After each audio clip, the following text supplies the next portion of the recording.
Muy buenas tardes, estimados televidentes y radioyentes. Cuarta emisión de Cuba Debate en la Mesa Redonda. La confluencia de los principales titulares y noticias del sitio digital más visitado en nuestro país de los medios de comunicación con Cuba, la Mesa Redonda, el espacio de opinión de nuestra radio y televisión, que además, bueno, son dos equipos de trabajo que confluyen en un mismo objetivo. Y estaremos acercándonos, por supuesto, a las noticias más importantes de los últimos días en el sitio digital y que la Mesa Redonda también le ha estado dando seguimiento. Me acompaña, como ya es habitual en estos espacios, mi colega Dianet Doimiadios, editora principal de Cuba Debate y quien ya es compañía permanente en estos espacios de la Mesa Redonda.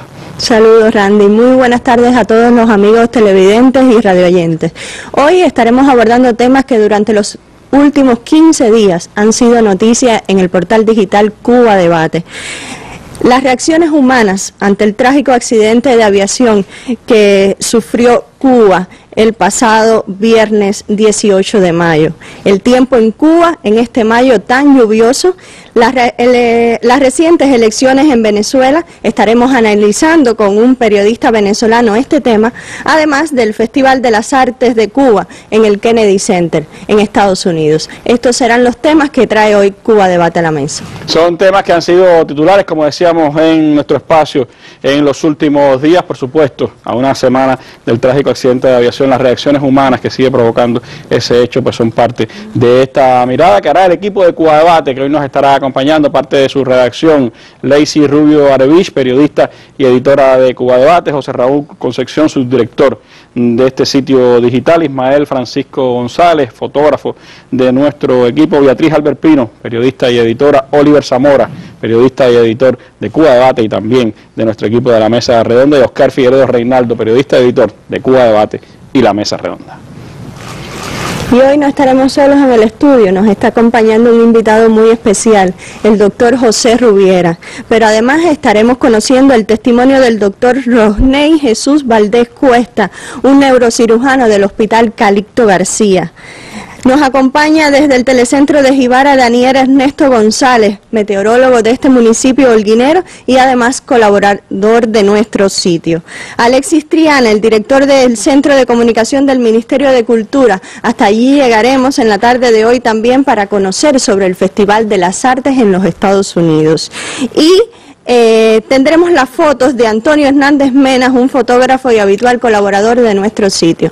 Con ellos también contaremos en la tarde de hoy. Estaremos también teniendo pues contacto vía Facebook a través de las transmisiones Facebook Live con William Serafino, jefe de redacción de Misión Verdad, un blog muy interesante en Venezuela y colaboradores que son de los espacios de Cuba Debate. Con ellos estaremos también conversando, así que yo los invito a que nos acompañen en esta mesa redonda de Cuba Debate en Mesa Redonda.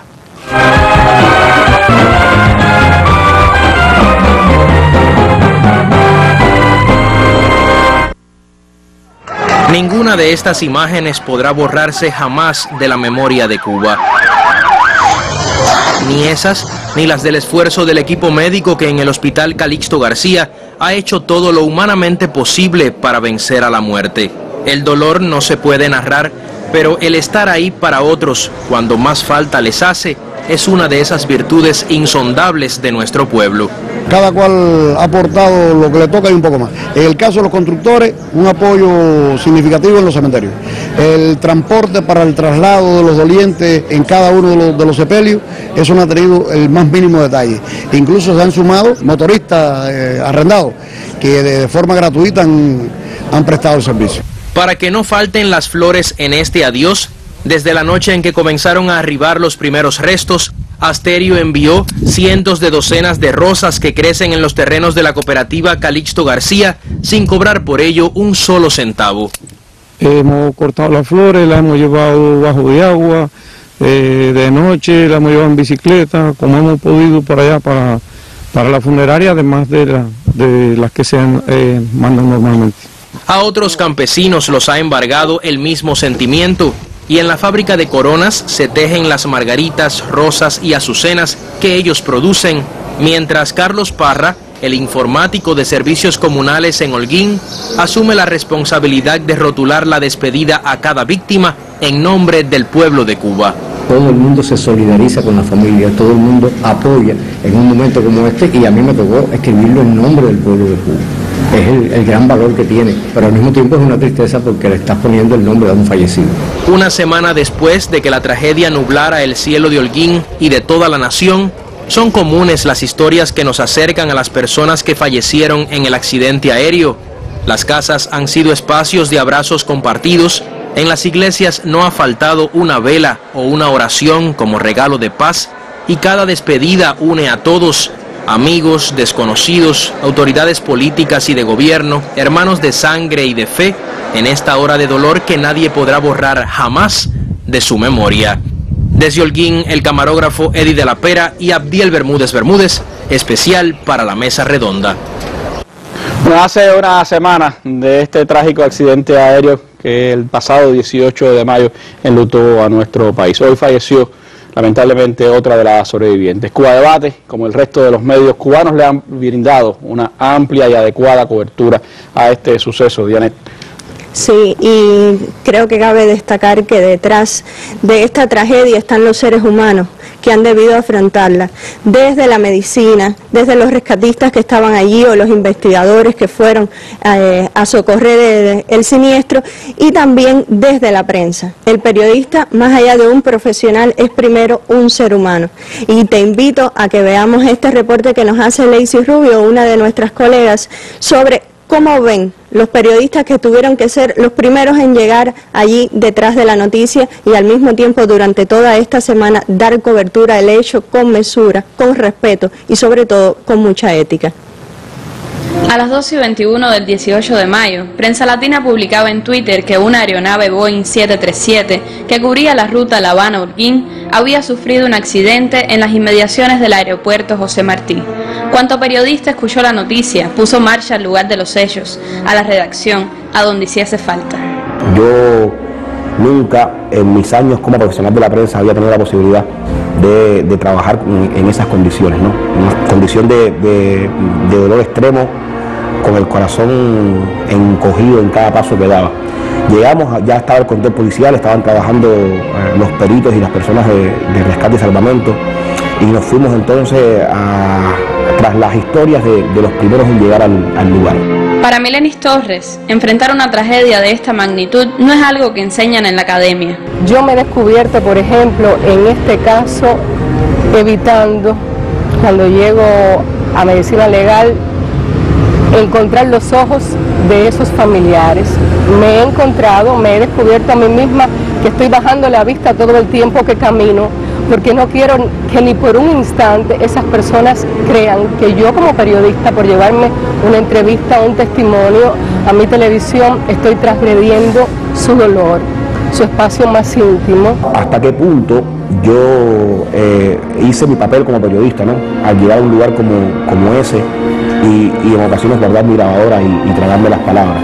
Y me explicaban que ya lo decía Kapuscinski, maestro de periodistas. También recuerdo a Julio García Luis, el decano de nuestra facultad, y mi profesor de ética y de ontología, que decía que uno primero debe ser buen ser humano y después ser buen periodista. Que hay una línea muy fina que tú no puedes rebasar, que no puedes pasar. En esa línea está el respeto, está la sensibilidad y está el deber.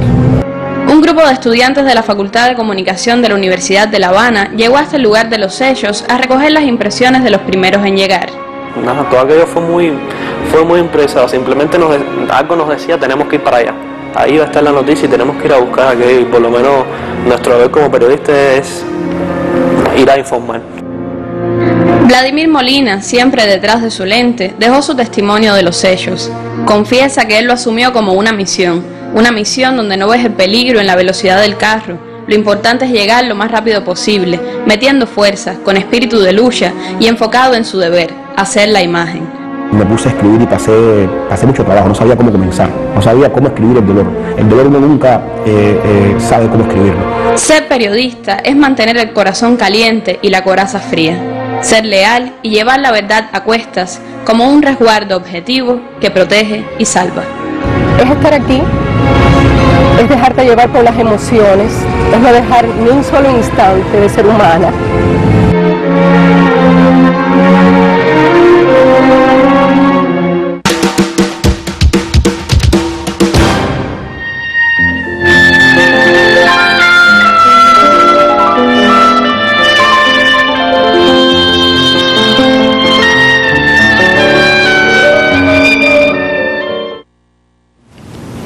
Y esta ha sido la imagen de Cuba Debate durante esta semana, una imagen que amaneció el sábado 19 de mayo en nuestra portada porque la tomó el fotoreportero Ismael Francisco. Él quiso captar el instante de ese amanecer, Randy, cuando Cuba amanecía por primera vez en duelo oficial después de la tragedia. Una foto que sin duda marca también ese sentir de Cuba Debate, que le ha dado cobertura a este acontecimiento con ese debido respeto, pero con esa también necesidad de informar y sobre todo pues de mantener al tanto a un pueblo que se conmovió ante la tragedia. Y las redes sociales marcaron también informativamente todos estos sucesos. Accidentes anteriores quizás no tenían esa impronta de lo que es hoy la presencia de las redes sociales en nuestro país, que marcaron este acontecimiento con sus buenas y con sus malas prácticas, la de los seres humanos. De esa otra mirada a la reacción de los seres humanos nos habla ahora el subdirector de Cuba Debate, José Raúl Concepción.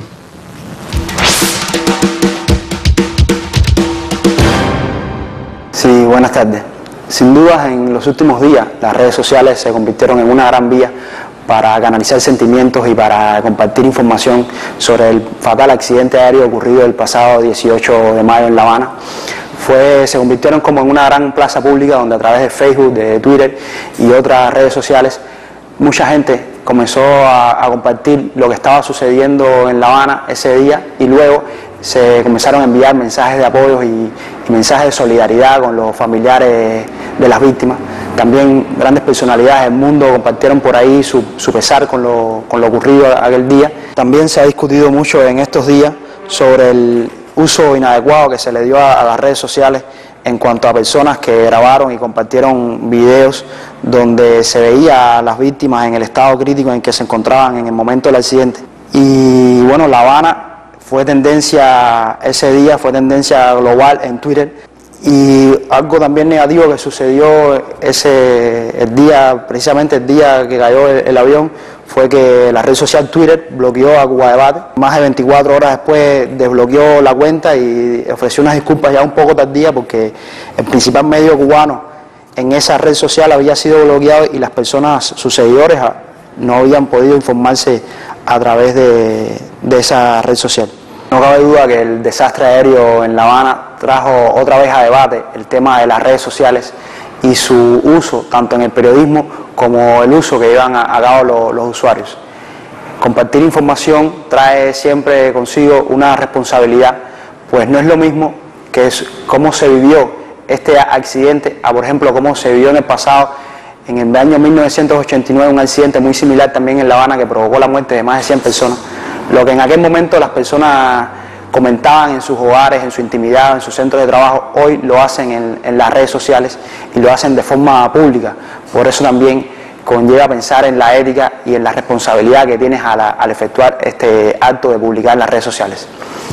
Y bueno, ahora para terminar vamos a ir con una entrevista al profesor de la Facultad de Comunicación de la Universidad de La Habana, el profesor Max Barbosa, que fue quien creó la imagen que tengo a mis espaldas con el hashtag Fuerza Cuba y un avión que se volvió viral por su capacidad para sintetizar en una sola imagen lo que sentía mucha gente en ese momento.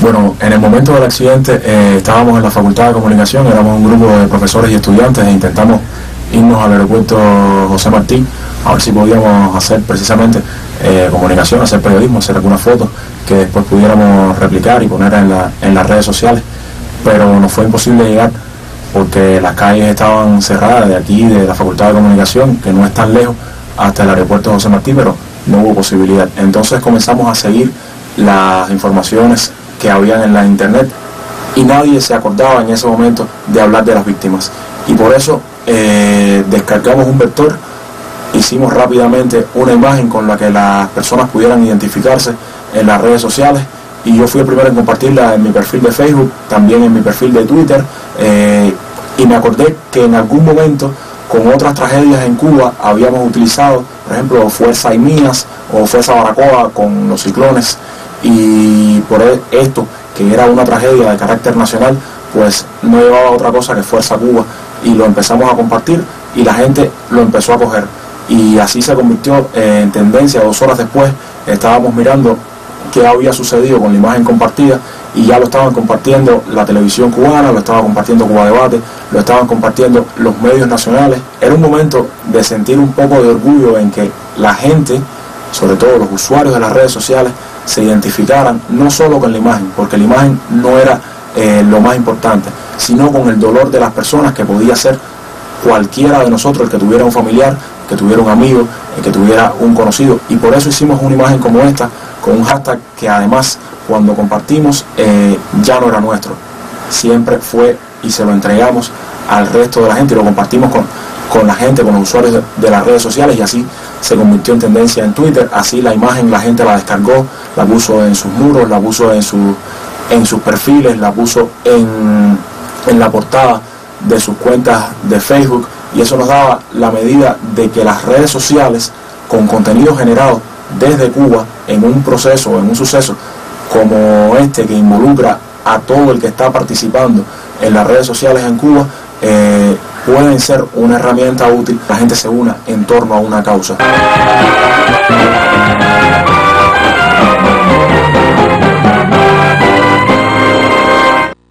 Bueno, gracias a José Raúl, que desde la redacción de Cuba Debate nos ha hecho este momento para nuestra mesa redonda de hoy, esa mirada a las redes sociales y al uso de este espacio público digital por parte de las personas, las buenas prácticas, los buenos sentimientos, las buenas maneras de expresar lo que ante una tragedia, la reacción humana ante una tragedia, y también esos pocos que expresan sus nimiedades, expresan sus odios y sus rencores también a través de las redes sociales. Una manera también de seguir abordando desde nuestro espacio esa mirada a las tecnologías y a sus usos que Cuba Debate en Mesas Redondas también se quiere permitir en este tipo de espacios. Hacemos un alto ahora en esta mirada a la reacción humana, a la reacción de quienes conviven en nuestro espacio de país y también en nuestro espacio mundo ante este desastre, para pasar a otro tema de gran interés para Cuba Debate en estos días, y después regresaremos a este tema que nos sigue conmoviendo a todos. Hablemos ahora de las lluvias de mayo. Ha sido un mes muy lluvioso.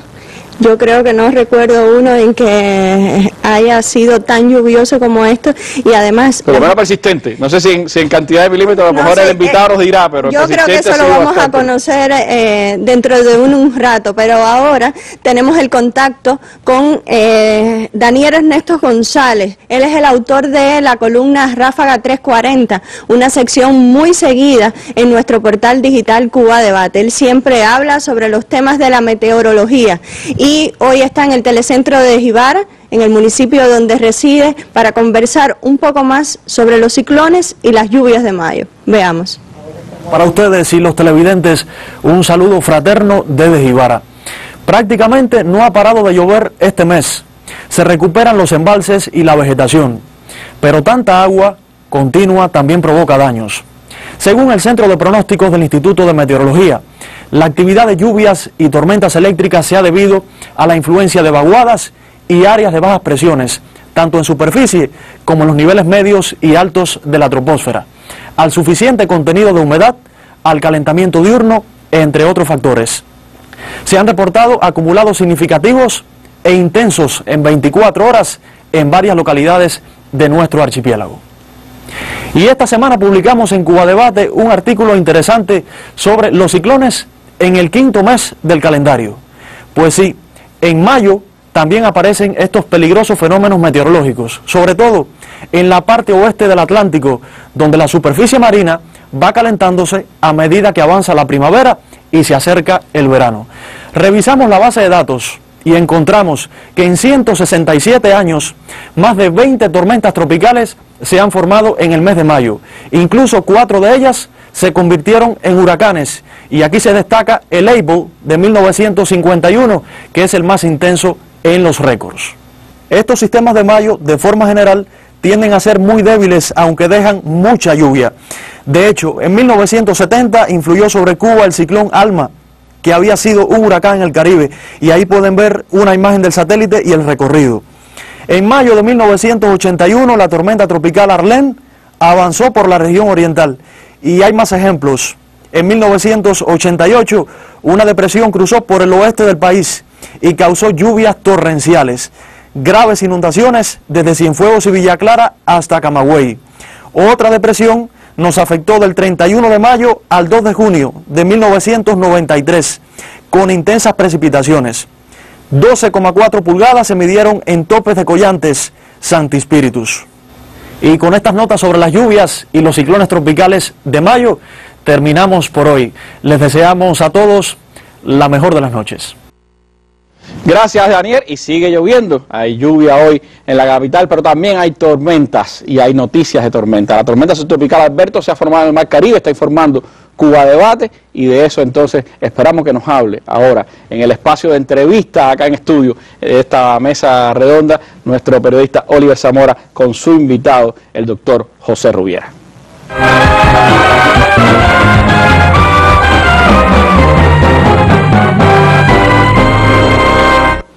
Bueno, muchas gracias a Diané y a Randy, y bueno, hablaban de invitado especial, realmente lo es, pero es una persona, una personalidad que es de la casa prácticamente. Bueno, la cantidad de veces... Su escrito también. Exactamente, y en Cuba Debate también, muchas veces, bueno, que nos ha acompañado acá para hablar de fenómenos meteorológicos. Yo quería comenzar, pensaba comenzar, bueno, respondiéndole a Diané, si realmente este es el mayo más lluvioso en los últimos años, porque realmente da esa percepción, pero creo que sería mejor iniciar por la noticia. Me llama la atención un término, doctor, tormenta subtropical. Escuchábamos mucho de tormenta tropical, ahora una tormenta subtropical a finales de mayo. ¿De qué se trata? ¿Cuál es la diferencia? Quizás por ahí podría ser un buen pie, ¿le parece? Sí, es muy interesante porque también es un tema que puede causar confusión. En primer lugar, porque las tormentas subtropicales o los ciclones subtropicales, para hacerlo general, no se forman en latitudes tropicales casi nunca. Su nombre lo indica, subtropical. O sea, fuera del trópico en las latitudes medias. Y ahí son más frecuentes, en el medio del Atlántico, por ejemplo. Pero es que un ciclón subtropical, o en este caso una tormenta, porque tiene 65 kilómetros por hora de vientos máximos en algunas zonas de la circulación, no es un ciclón tropical, no es una tormenta tropical. Hay diferencias sustanciales. Que van más allá de donde se forman. Van más allá de donde se forman. Van tanto en la estructura como en la energética. Vamos a poner un caso. El ciclón tropical o la tormenta tropical, de estas que Dainer hablaba, su energética, todo el mundo sabe que es el agua, el contenido calórico del agua del mar. Esa es la energética, que la concentra y la sube para calentar el núcleo. La energética de un ciclón subtropical o de una tormenta subtropical es totalmente distinta, porque esa energética viene dada por las diferencias o los contrastes de temperatura en la horizontal. Por lo tanto, casi siempre tienen el núcleo arriba frío. Son diferencias sustanciales. Hay otras. Por ejemplo, si nosotros vemos ahora una imagen del satélite, que no sé si la podremos ver ahora, de la tormenta subtropical Alberto, ahí está. ¿Qué observamos? La imagen es muy diferente a la que Dainer enseñaba, porque donde está el centro, que es allí, casi en el nordeste de Yucatán, pues ahí casi no hay nube, la nubosidad, la lluvia fundamentalmente está alejada. A un lado más bien. A un lado más bien, y esa es otra diferencia, son asimétricos. Y la lluvia no está concentrada en el centro, sino está lejos. Los vientos máximos tampoco están cerca del centro como en los ciclones tropicales o en las tormentas tropicales. En los ciclones subtropicales o en las tormentas subtropicales o depresiones subtropicales, porque también las hay, depende de la velocidad del viento, están alejados del centro, más de 100 kilómetros. Por lo tanto, son factores que son muy diferentes. Además, una depresión tropical, bueno, se intensifica a tormenta tropical y puede seguir para huracán. No hay huracanes subtropicales. No hay ninguna tormenta subtropical alcanza la categoría de huracán. Es decir, que el desarrollo está completamente inhibido. Ahora, doctor, ya pasando a mayo, ¿no? Esto ocurre en mayo. Perdón, quería terminar el tema, porque es interesante. Nos importa poco lo que sea. si es tropical o subtropical. Lo interesante en este caso son las lluvias. La lluvia es el factor que puede ser de peligro si se generan lluvias fuertes o localmente intensas en algunas localidades, cosa que puede ocurrir. Potencialmente existe esa posibilidad. De hecho, las lluvias más fuertes están en el sur y algunas se han ido debilitando, pero surgen otras.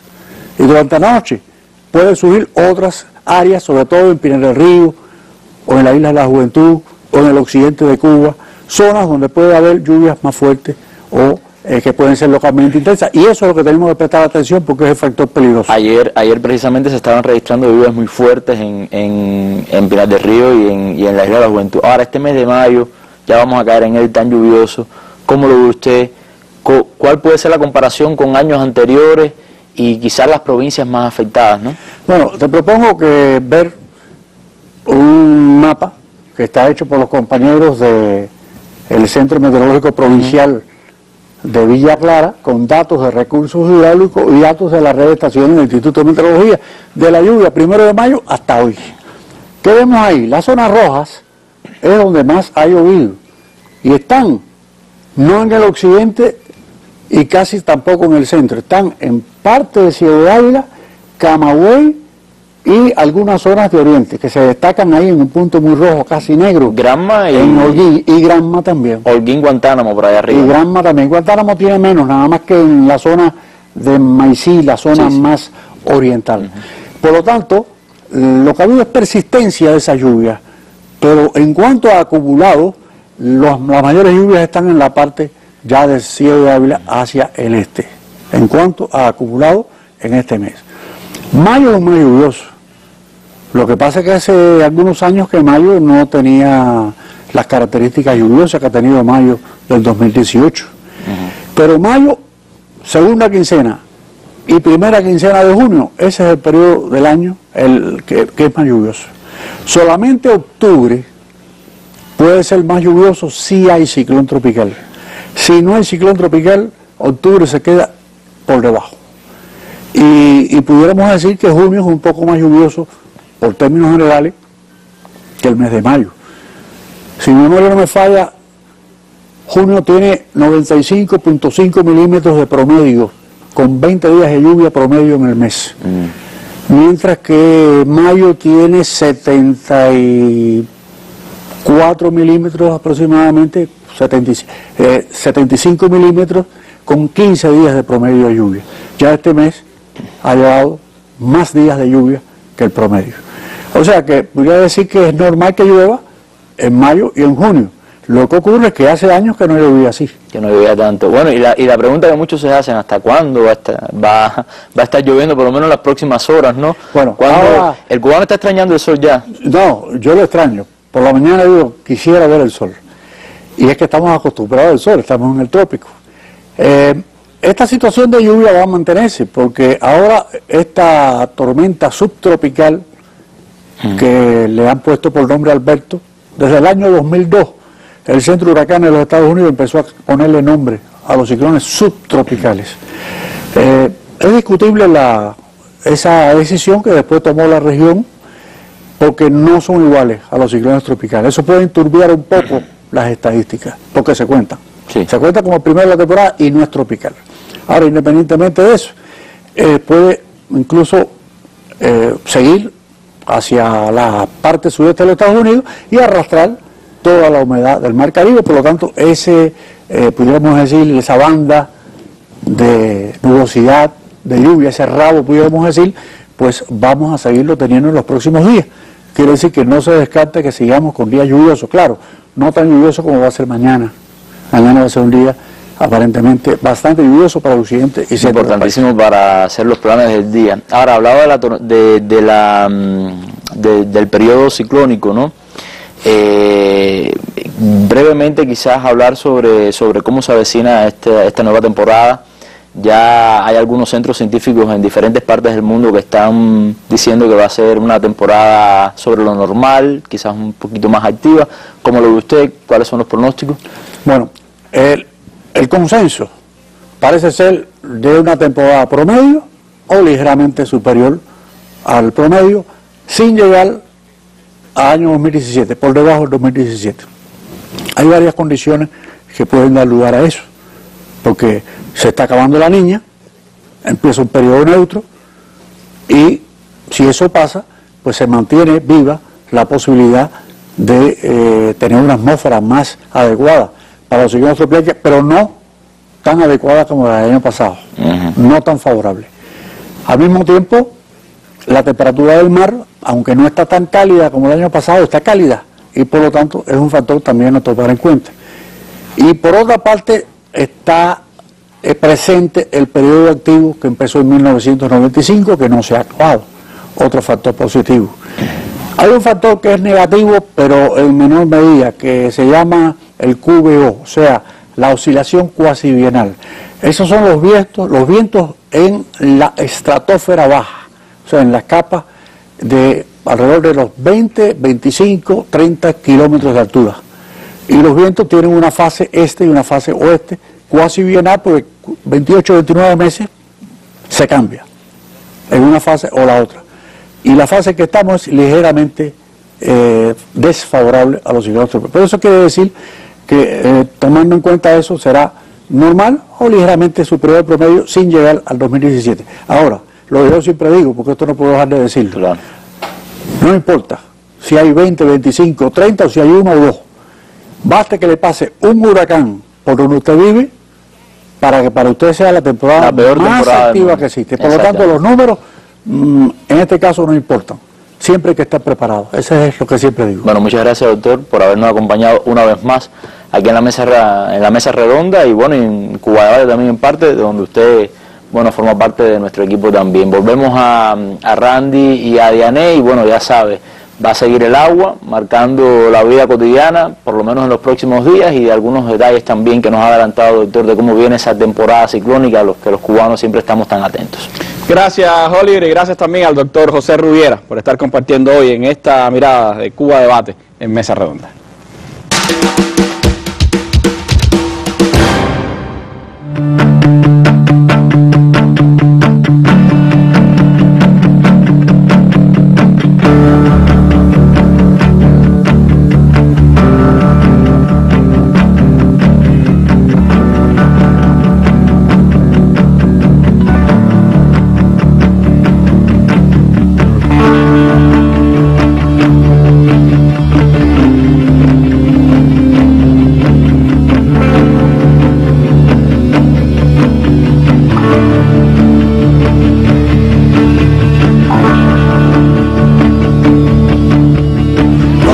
Caballos y peones, cuánta fuerza. Bueno, bonitas imágenes del fotógrafo Antonio Hernández Mena, Tony Hernández Mena, como lo llamamos, quien es colaborador de Cuba Debate, estuvo por el Salón de los Embajadores del Hotel Habana Libre durante el desarrollo del Memorial Capablanca y allí buscó estas imágenes. Buscando a Capablanca se llama su fotoreportaje publicado en las páginas digitales de Cuba Debate. La mirada reflexiva de los niños que aprenden desde pequeños la lógica también del ajedrez. Y regresamos entonces a los rostros humanos que revela la tragedia que nos muestra esos rostros humanos, pero también las grandes almas que ante circunstancias como estas pues se nos revelan desde el actuar diario también a través de nuestras páginas digitales. Cuba Debate pudo reflejarlas en sus trabajos periodísticos durante todos estos días, pero también en los miles, así tengo que decir, miles de comentarios que hemos recibido durante esta semana y que nos han llevado también a conocer testimonios impresionantes, desde un ingeniero de vuelo hasta el de un neurocirujano, que fue el primero que recibió a las víctimas en el hospital Calixto García, Diané. Un joven doctor cubano llamado Rosney Jesús Valdés Cuesta.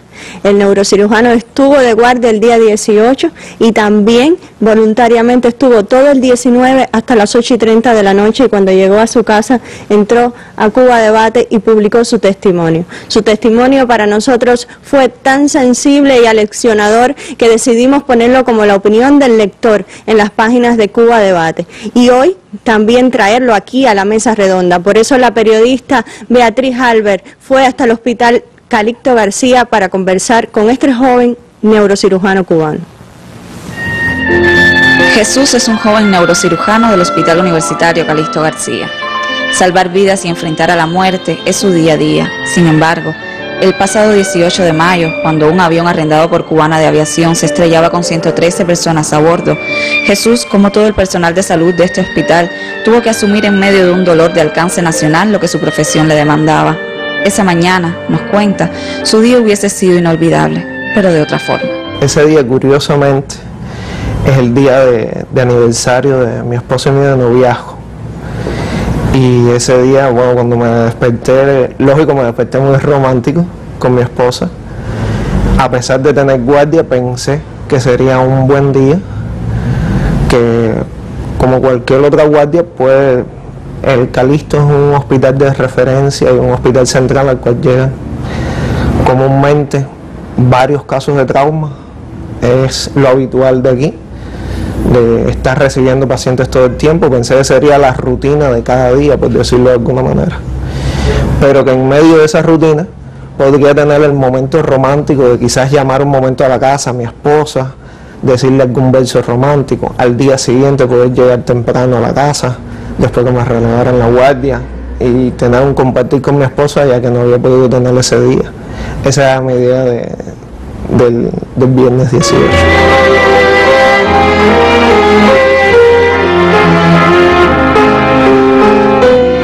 Cuando nos dijeron la noticia nos sorprendió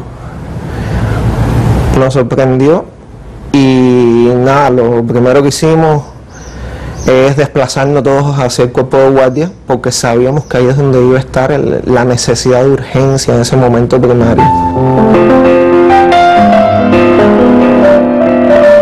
Todo médico de por sí, no importa que sea del área clínica o del área quirúrgica, todo médico de por sí, si cogemos esta profesión, no es porque estemos alejados de los sentimientos, sino más bien porque los ratificamos, porque tenemos cierto grado de humanismo un poquito más allá de sabernos sobreponer. Además, durante la carrera se nos prepara, se nos enseña con el día a día a sabernos sobreponer a la impresión que le pueda dar a cualquier otra persona, el quizás ver sangre, el quizás ver algún tipo de lesión.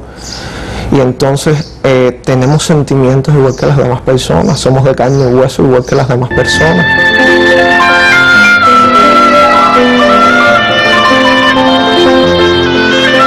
Yo estuve de guardia el viernes, el sábado, como bien les puse ahí, salí tarde de aquí en la noche. Cuando llegué a la casa llegué muerto del sueño, literalmente. Básicamente lo que hice fue bañarme y acostarme a dormir. Y cuando yo tuve tiempo de ponerme a ver qué había en las noticias, fue el domingo por la mañana, sobre las 5 de la mañana que yo me levanté y cogí y me senté en la computadora a buscar qué había salido de noticias en el mundo, a ver los titulares, como toda curiosidad que le da a cualquier persona. Y sinceramente me dolió mucho el ver que todo un equipo hemos estado trabajando, que todo ha estado funcionando como debe de funcionar, que todos hemos estado en nuestros lugares, hemos hecho los sacrificios necesarios, los que se esperan y aún los que no se esperan, para mantener a estas 3 muchachas con vida.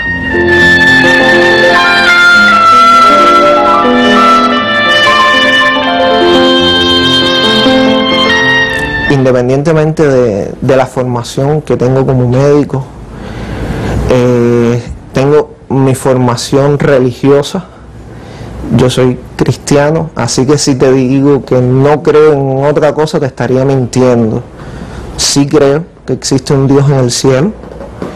Sí creo, como le digo muchas veces a mi familia, a mi esposa que es médico también y a veces me comenta casos y me dice ¿qué tú crees? Le digo, creo en Dios Padre, Hijo y Espíritu Santo, la salvación de mi alma y el perdón de mis pecados. Entonces creo en eso, fuera del ámbito científico habitual, del ámbito médico, del ámbito humano, creo en Dios.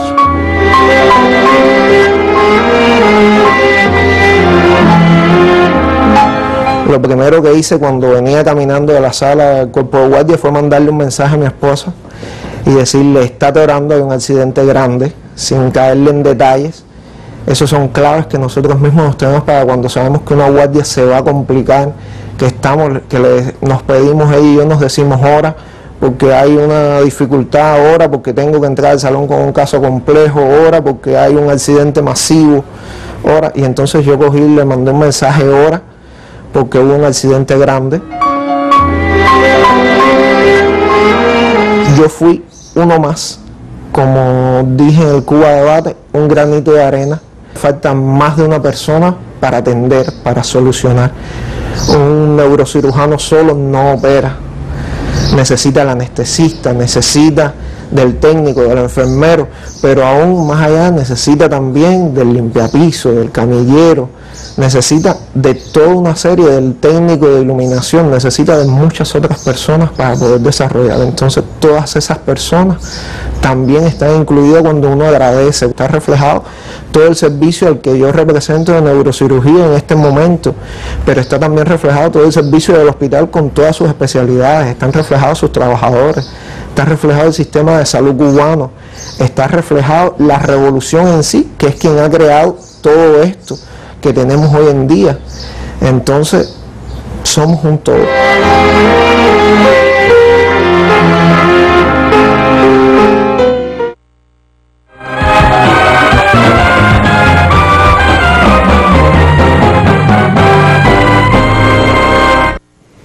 Muchísimas gracias a la periodista Beatriz Albert por habernos traído este testimonio y especialmente al doctor Rosney por haber contado su historia en Cuba Debate y además acceder a contarla también aquí en la mesa redonda. Él es solo uno, como decía, de los granitos de arena de ese aporte extraordinario que hicieron los médicos, los especialistas, todo el personal y que han estado haciendo del Hospital Calixto García y también de otras instituciones de salud cubanas que han estado allí día a día, hora a hora, intentando salvar estas vidas después de la tragedia y que son parte de esa reacción humana, de esa manera de los médicos, los profesionales de la salud cubana también reaccionar ante un acontecimiento como este, fruto, como él decía, de esa revolución que ha forjado valores en nuestros compatriotas y sobre todo en nuestro personal de salud, valores que van más allá de lo que expresan cada día en nuestro país y que han llevado a otras partes del mundo, valores que tenemos que seguir cada día fomentando y convertirlos en cotidianos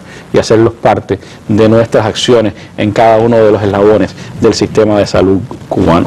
Un testimonio que es parte también, como decíamos, de esa mirada que ha tenido Cuba Debate durante estos últimos días a la tragedia. Pero en medio de eso también han ocurrido importantes acontecimientos internacionales.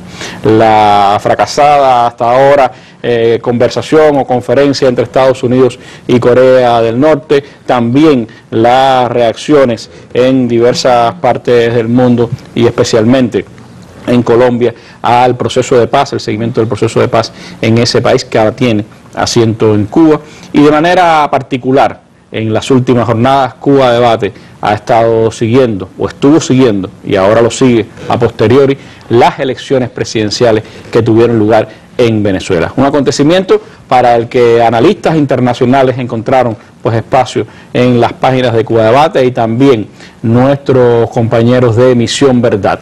Un sitio que en Venezuela ha crecido en los últimos meses, que se ha convertido en un espacio donde desde el periodismo de datos se intentan de demostrar las verdades que defiende la revolución bolivariana y también esa especie de manipulación mediática, manipulación política que desde los centros de poder se hace contra la revolución bolivariana. Diane. Por eso invitamos al jefe de redacción de este diario digital venezolano, William Serafino, a que a través de Facebook Live nos contara cómo fue este proceso, las claves de la victoria electoral de Nicolás Maduro y al mismo tiempo hiciera un análisis de qué vendrá a partir de ahora, cuál será la situación para la política interna y externa de Venezuela. Por eso los invitamos a hacer contacto con William Serafino, el jefe de redacción del diario digital venezolano Misión Verdad. De Cuba Debate y a todo el pueblo cubano. Ya pasaron varios días de la elección del domingo 20 de mayo, donde, como se sabe, el presidente Maduro fue reelecto con un amplio margen de ventaja sobre su contendor más cercano, el opositor Henry Falcón. Esto es noticia pública y notoria. El presidente Maduro logró, este es un dato importantísimo, 68% de votación con respecto a las personas que votaron. ¿Qué quiere decir esto? Todos los venezolanos venezolanos que decidieron participar, la gran mayoría le otorgó al presidente Maduro la victoria. Una sorpresa para muchos, no es ninguna novedad para los que estamos en Venezuela, pues venimos siguiendo un proceso de reacomodo y de reconstitución de las fuerzas chavistas desde julio de 2017, cuando la Asamblea Nacional Constituyente se impuso como una vía política frente a las protestas violentas y al caos promovido desde la oposición venezolana. Hay puntos a destacar a partir de la victoria del presidente Nicolás Maduro. Uno de esos puntos es que se inicia un nuevo ciclo en Venezuela, es decir, en Venezuela se abre un nuevo plano político. La oposición local ha quedado total y absolutamente derrotada, fragmentada, colapsada, y esto representa un dato importante porque se cierra un ciclo, como ya dije, que nosotros veníamos arrastrando, que era un ciclo de permanente violencia y permanente provocación, no solo al gobierno venezolano, sino a toda la población. Marquemos, por ejemplo, que en el año 2017 gran parte de la población chavista fue asediada, esto es público también, y que a través de vías políticas el chavismo logró recomponer la situación y la paz política del país. Marcar también que Venezuela es un país que fue a un proceso electoral no convencional, bajo muchísima presión internacional, sobre todo de Estados Unidos, como ya se sabe, y de sus aliados de la región, o digamos los países alineados a las políticas de Donald Trump. Entiéndase el Grupo de Lima y algunos países de Europa presionaron para que estas elecciones no se dieran, y antes que sucedieran ya habían, manifestado que se trataba de un fraude electoral, cuando desde el diálogo en República Dominicana, donde la oposición estuvo a horas de firmar, se consensuaron garantías electorales, se consensuó una fecha y se consensuó una participación respetada por todos los sectores. Esto se rompió no precisamente, pero mejor dicho, no coincidencialmente, en la visita del ex secretario de Estado de Estados Unidos de América Latina, Rex Tillerson. En palabras del presidente Maduro, Tillerson llamó personalmente a Julio Borges y le ordenó que no firmara el acuerdo preelectoral de diálogo en República Dominicana. Estos son los signos, estas son las señales que marcan el quiebre de la oposición venezolana en Venezuela. ¿Qué viene ahora? Es la pregunta que todo el mundo se hace. Viene un periodo intenso de confrontación política, económica y, cuidado si no militar, no solo con Estados Unidos, sino con algunos países que, alineados a sus políticas, responden a las demandas de la administración Trump. El presidente Nicolás Maduro, en la asunción de su mandato en la Asamblea Nacional Constituyente, ha denunciado que se preparan hechos violentos desde Colombia previos a la salida de la presidencia de Juan Manuel Santos. Esto es una denuncia bastante delicada porque Santos ha estado haciendo declaraciones altisonantes, ha estado provocando sobre todo a los órganos de seguridad y militares del Estado venezolano en la frontera, y ha estado intentando alinear un poco más de postura alrededor de la invasión o la intervención a Venezuela. Otro dato a destacar del discurso del presidente Maduro de hoy, que no solo giró en torno al aspecto de seguridad nacional, sino que el presidente Maduro emitió un discurso profundamente autocrítico. Se le vio al presidente Maduro con mucha energía, pero con mucha gana de imponer nuevas políticas posteriores a su reelección. El presidente Maduro ha reconocido que no ha sido suficiente el esfuerzo que se ha hecho desde su gabinete, no ha sido suficiente los esfuerzos que se han hecho en materia económica, en materia política y en materia de seguridad. ¿Qué quiere decir esto? Que probablemente vengan cambios profundos en la forma de hacer gobierno en Venezuela, ya que, como él mismo lo dijo, el chavismo controla, como nunca antes de hecho en su historia, todo el poder político en Venezuela. Quedamos entonces con una nueva confrontación con un enemigo muy poderoso, Estados Unidos y sus aliados. Venezuela está siendo aislada por estos factores, pero Venezuela ha estado construyendo política, ha estado construyendo relaciones distintas con países de economía y países, los países emergentes en el mundo, China, Rusia, Irán, Turquía, etc. Venezuela queda en un momento prometedor y comprometedor. Destacar como último dato, la valiosísima cifra de más de 6 millones de venezolanos que siguieron apostando al proceso chavista como único garante de la paz. Y yo me despido con esta frase que el presidente Maduro ha remarcado no solo hoy, sino el día de ayer también. En Venezuela la vanguardia está entre el pueblo, y el pueblo y a partir de él es que se va a construir la política venezolana. Un saludo a los panas de Cuba Debate, un abrazo y espero que esté todo bien por allá.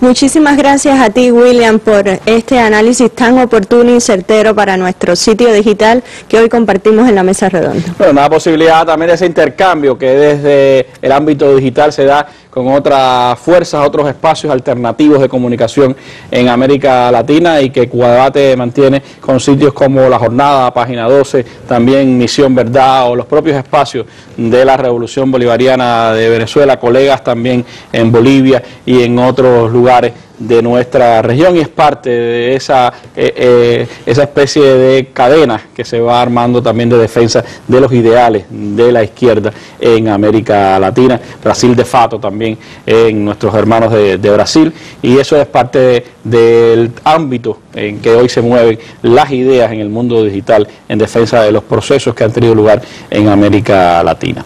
Y en medio de todos estos acontecimientos, en medio de la tristeza también que nos ha acompañado en estos días, ha habido un suceso que ha estremecido el Kennedy Center de Washington. Allí ha estado pues por todo lo alto el Festival de las Artes de Cuba, que comenzó el pasado 8 de mayo. El alma y la cultura cubana llegaron hasta el corazón de Washington. No faltó allí también el tributo a las víctimas en las noches del 18, del 19 y del 20 de mayo en las actuaciones que se dieron en el Kennedy Center, pero sobre todo ha quedado mostrado esa posibilidad que brinda la cultura de tender puentes, de unir pueblos, de hermandar a las expresiones artísticas y culturales en función de los mejores deseos de la humanidad, Diané.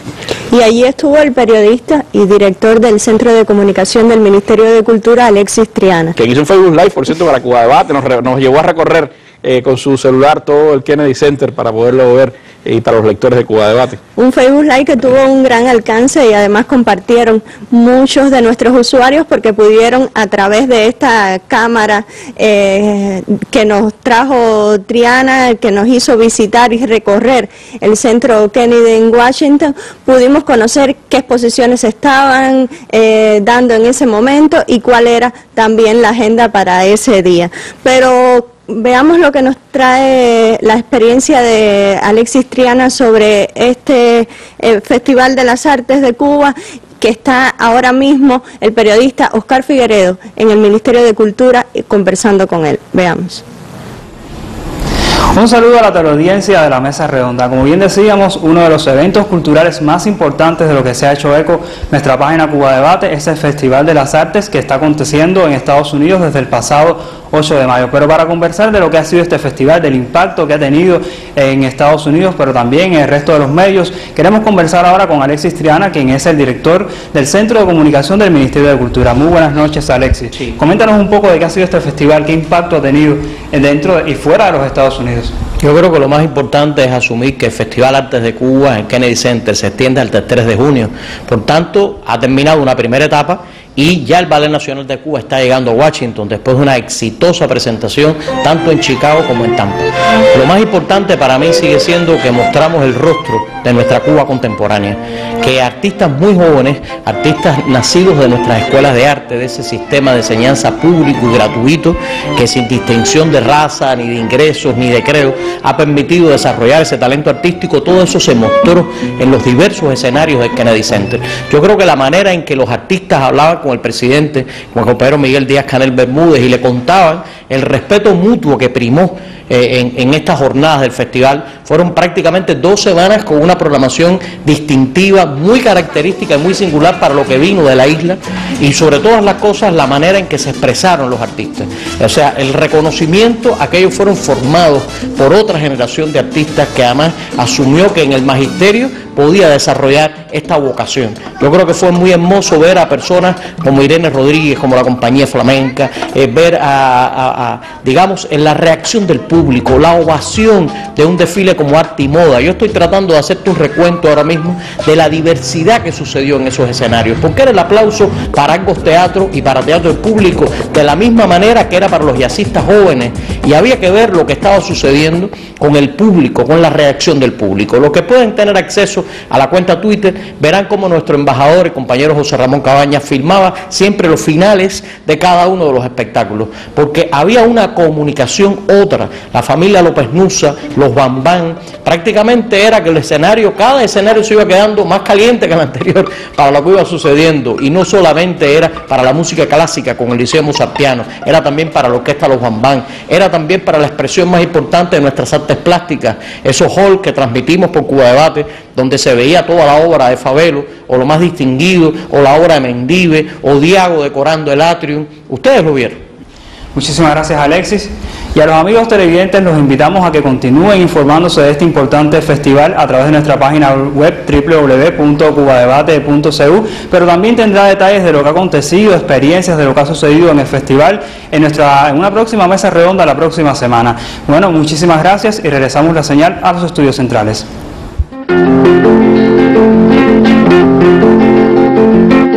Este sábado, en la Mesa Redonda, Santiago Álvarez y su noticiero En la Memoria del Mundo, cuarta parte. Al cumplirse el pasado 20 de mayo 2 décadas de la desaparición física de Santiago Álvarez, la Mesa Redonda transmitirá este sábado, desde las 7 pasado meridiano, por el Canal Educativo 2, una selección representativa de los noticieros ICAIC, que bajo su dirección recogieron con impresionante creatividad imágenes y sonidos indispensables para contar la historia del siglo XX. Esta es la cuarta entrega del espacio que, en coordinación con la Cinemateca de Cuba, la Mesa Redonda dedica a exhibir estas obras seleccionadas por la UNESCO para su programa Memoria del Mundo. Dejarán el cuerpo de la vida allí, su nombre y su apellido son fusil contra fusil. Bueno, mañana los invitamos a que vean este espacio de la Mesa Redonda. Nos despedimos así de esta emisión de Cuba Debate en Mesa Redonda. Pero antes de la despedida quisiera hacerle un regalo a los amigos televidentes. Vamos a poner un fragmento de Aldo López Gavilán y Jorge Luis Pacheco, una presentación de dos excelentes pianistas cubanos que acaparó la atención del público en el Kennedy Center. Dos jóvenes de las escuelas emanados de nuestras escuelas de arte y que son el final de esta Mesa Redonda. Nos vemos mañana en un nuevo espacio. Buenas noches. Thank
you.